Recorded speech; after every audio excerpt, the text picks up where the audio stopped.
δώσει πρεμιέρα σήμερα ξεκινήσαμε. Καταρχήν θέλω να ευχηθώ καλή χρονιά με υγεία στους ποδοσφαιριστές, να είμαστε όλοι καλά, να κάνουμε μια καλή αρχή και να έχουμε μια πάρα πολύ καλή και γεμάτη χρονιά. Βλέπουμε πολλά καινούργια πρόσωπα, σημαντικές μεταγραφικές κινήσεις, ένας κορμός από την περσινή χρονιά, 5η σεζόν στα ενία για σας, της ομάδας. Πού βάζουμε τον πύχη? Εντάξει, ο πύχης είναι υψηλός, μετά από 5 χρόνια εμπειρίας. Σίγουρα θα κάναμε κάποιες κινήσεις σημαντικές, κάποιες σοβαρές κινήσεις.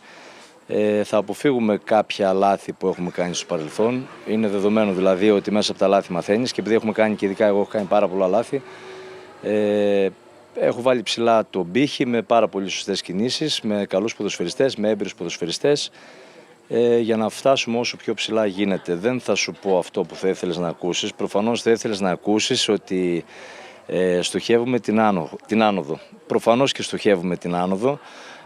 Προφανώς και θέλουμε να δούμε αυτή την ομάδα μετά από 120 χρόνια ιστορίας κάποια στιγμή στην Super League 1.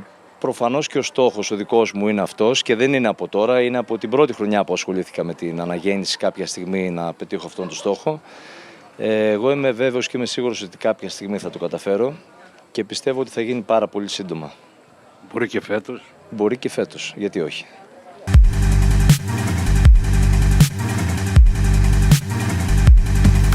Καλή χρονιά να έχουμε.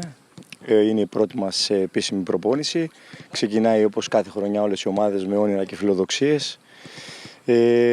Εμείς προσπαθούμε από πέρσι να δημιουργήσουμε μια ομάδα που θα έχει επιτυχίες έτσι ώστε να μεγαλώσουμε και το σωματείο και τον οργανισμό και να υπάρξει μια ισορροπία έτσι, σε αυτό το που πάμε να φτιάξουμε.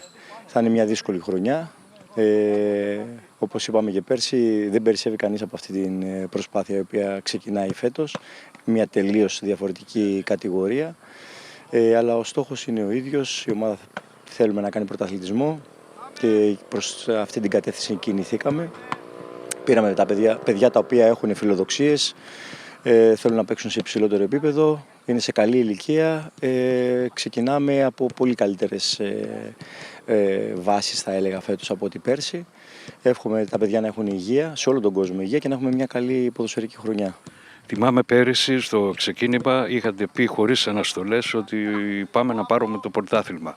Φέτος το επίπεδο είναι διαφορετικό, μεγαλύτερο. Είστε δεύτερη σεζόν στο τιμόνι. Βλέπουμε κινήσεις σημαντικές και ουσιαστικές. Πού θα κινηθούμε φέτος? Πέρσι είχα πει χαρακτηριστικά, γιατί το θυμάμαι, ότι άλλο κάνω πρωταθλητισμό, άλλο πάω να πάρω το πρωτάθλημα. Το πρωτάθλημα το παίρνει ένας. Φέτος θα έλεγα ότι επειδή είμαστε μια ομάδα η οποία βγήκε από τη ΓΑΜΑ Εθνική στη Β, δεν σημαίνει τίποτα για εμάς, γιατί η Αναγέννηση είναι μια ομάδα η οποία είναι η ιστορικότερη ομάδα της Β Εθνικής. Άρα αυτή η ομάδα ξέρει πώς είναι η κατηγορία, ξέρει να την παίζει την κατηγορία αυτή. Απλώς είμαστε πιο συγκρατημένοι θα έλεγα, γνωρίζουμε τις δυσκολίες που έχουμε να αντιμετωπίσουμε και θέλουμε να πάμε βήμα-βήμα, να μην πούμε πολλά λόγια, έτσι κι αλλιώς ούτε πέρσι είπαμε, και να φτιάξουμε μια ομάδα, πρώτα να την ευχαριστηθούμε εμείς, μετά ο κόσμος και να είμαστε όλοι χαρούμενοι. Τώρα στο τέλος θα δούμε τι θα κάνουμε. Πάντως είμαστε πάρα πολύ αισιόδοξοι.